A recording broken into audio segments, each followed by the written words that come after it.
भाई जो गुरु वचन पे डट गे, कट गे फंद चुरा। सूर लुकमान 31 आयत नंबर 14। और यह वास्तविकता है कि हमने इंसान को अपने माँ बाप का हक पहचानने की स्वयं तकीद यानी नसीहत की है।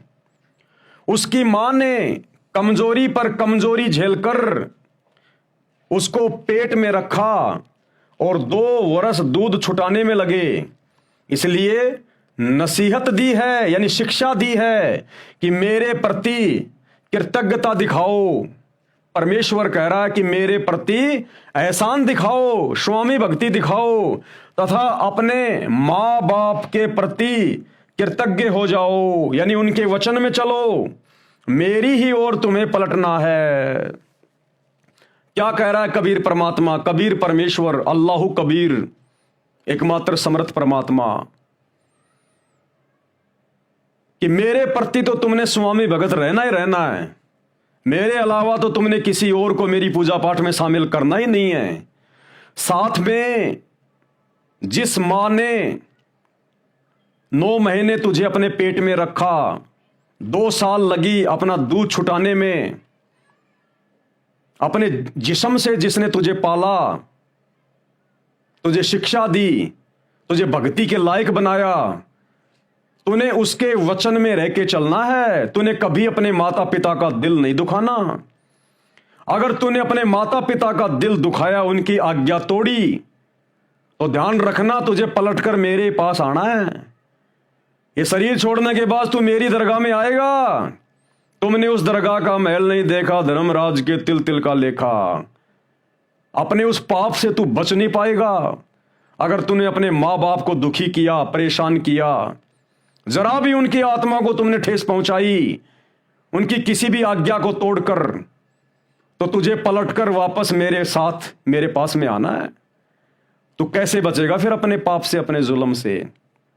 इसलिए भाई और बहनों, हम सभी कबीर अल्लाह सतगुरु रामपाल जी के भक्तों ने शिक्षा लेनी है कि हम भगत भाई बहनों ने जहां तक हमारी मर्यादाओं के बीच में कोई बात ना आए, देखो सबसे बड़ी जो बात है वो है मर्यादाओं की भक्ति में। हमने माता पिता की आज्ञा में चलना है, प्यार प्रेम से बोलना है, उनकी सेवा भी करनी है, लेकिन वहीं तक जहां तक हमारी मर्यादाओं पे कोई आंच ना आए। अगर किसी के माता पिता ने एकमात्र कबीर परमेश्वर अल्लाह अकबर की भक्ति स्वीकार नहीं कर रखी है, अगर वे सतगुरु रामपाल जी की शरण में नहीं है, और यदि उनका बेटा या उनकी बेटी सतगुरु रामपाल जी की शरण में है, तो उन बेटा और बेटियों का सबका ये फर्ज बनता है कि अपने माता पिता की सेवा भी करें, हर मसले में उनकी राय लें, उनकी आत्मा को दुखी ना करें, अपने से अच्छा उनको खाना खिलाएं, अच्छा उनको पहनाएं, बड़े अच्छे से उनको रखें। लेकिन यदि आपके माता पिता ने नाम उपदेश नहीं ले रखा है, वो सच्ची इबादत नहीं कर रहे हैं, और यदि वो तुम्हें ऐसा कार्य करने के लिए कहते हैं जो कार्य तुम्हारी मर्यादा को तोड़ता है, तो हमने उन बातों को बिल्कुल भी नहीं मानना है। केवल मानने योग्य बातें ही मानी जाएंगी। अगर माता पिता की किसी आज्ञा से, किसी बात से अगर हमारी भक्ति मर्यादा टूट रही है, हमारे गुरुदेव भगवान उस मर्यादा के टूटने से नाराज हो रहे हैं, तो हमने माता पिता की उस बात को स्वीकार नहीं करना। लड़ना नहीं, झगड़ना नहीं, प्यार प्रेम से बोल दीजिए कि माताजी, पिताजी, देखो मैं भक्ति करता हूं, आप सबको पता है ये मेरी मर्यादा है, और आप जो कह रहे हो ऐसा करने के लिए, ये बातें मेरी मर्यादा तोड़ने वाली हैं, तो मैं हाथ जोड़ के विनती करता हूं, ये कार्य आपका बेटा नहीं कर पाएगा।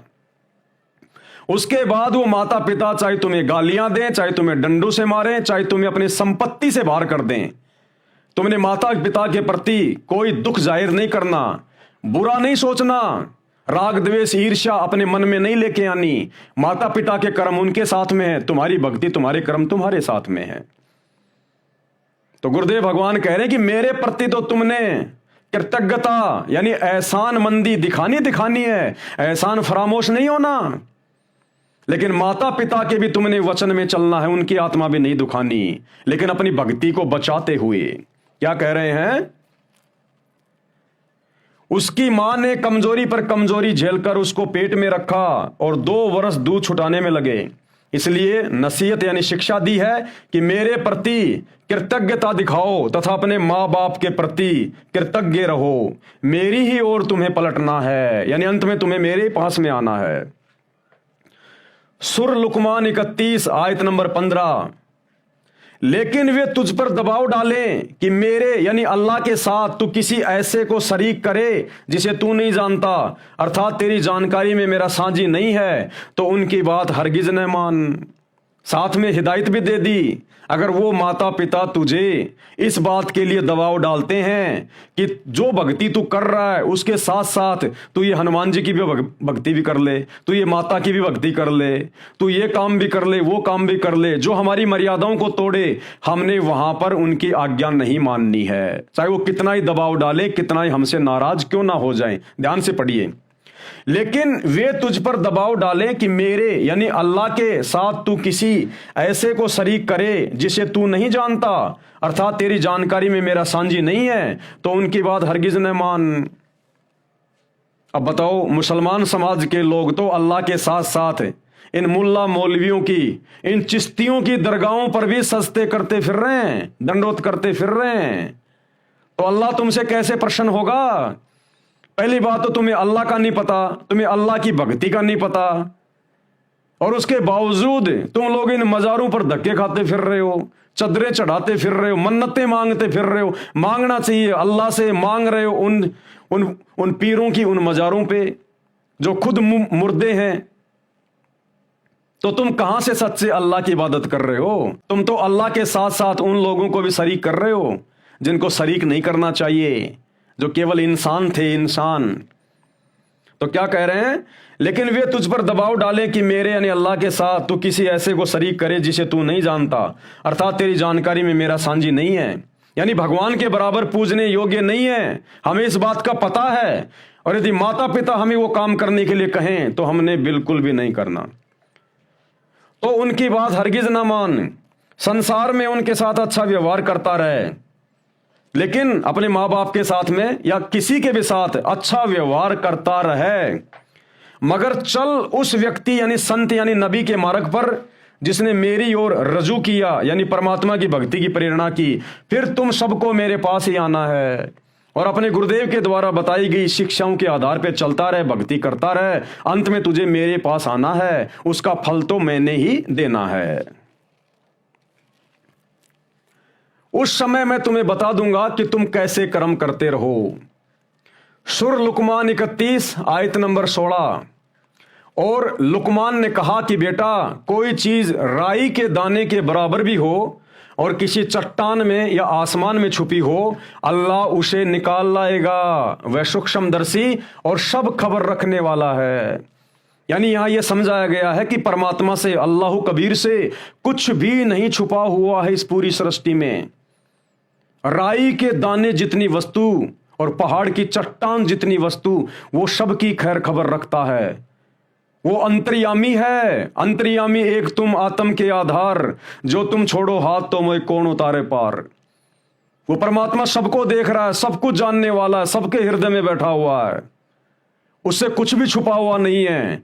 इस प्रकार से अपने गुरु से, अपने परमेश्वर से, अपने मुर्शिद से, क्योंकि वो अल्लाह कबीर अपने ओरिजिनल रूप में इस पृथ्वी पर नहीं आता है, उसका ओरिजिनल स्वरूप बहुत ज्यादा तेजोमय है, उसमें बहुत नूर है।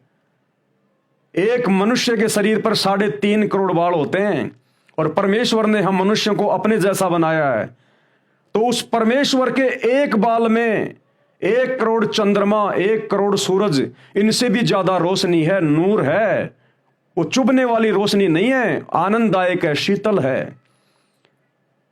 तो जिसकी पूरी बॉडी पर 3.5 करोड़ बाल हैं, और जिसके एक बाल में 1 करोड़ चंद्रमा, 1 करोड़ सूरज, इतना प्रकाश है, अगर वो परमात्मा एज इट इज उसी रूप में अपने सिंहासन से नीचे उतरकर शतलोक से, 7वें आसमान से अगर पृथ्वी पर हमारे सामने आ जाए, तो हम उसको देख ही नहीं पाएंगे, महसूस ही नहीं कर पाएंगे। दोपहर के समय में एक सूरज, उसकी तरफ यदि हम 5 सेकंड भी देख लें, देख ही नहीं सकते हम लगातार 5 सेकंड। हमारी आंखें चौंधिया जाती है, बंद हो जाती हैं।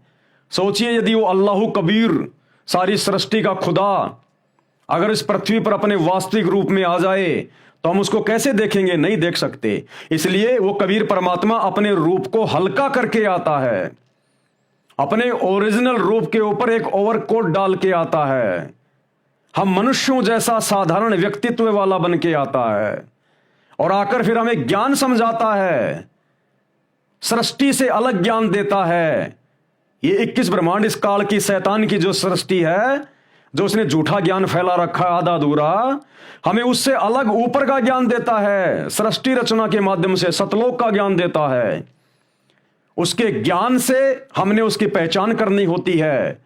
दूसरा, वो समर्थ अल्लाह कबीर धरती पर मुर्शिद रूप में आकर, जैसे वर्तमान में संत रामपाल जी के रूप में आया हुआ है, फिर जब हम उनकी शरण में आएंगे, भक्ति करेंगे, मर्यादा में रहेंगे, तो वो हमें वो लाभ देगा जो लाभ हमें यहाँ के नकली भगवानों की भक्ति से, देवी देवताओं की भक्ति से, मंदिर मस्जिद चर्च गुरुद्वारों में धक्के खाते रहने से जो लाभ हमें नहीं प्राप्त हुए, जिन बीमारियों से छुटकारा नहीं मिला, वो सारे लाभ वो परमात्मा मुर्शिद रूप में जब हम उसकी भक्ति करेंगे, वो पिटारा खोल देगा। पिटारा जो उसके गुणों में लिखा हुआ है कि अल्लाह कोडी को काया देता है, निर्धन को माया देता है, जिसके भाग्य में संतान नहीं है उसकी गोद हरी भरी कर देता है।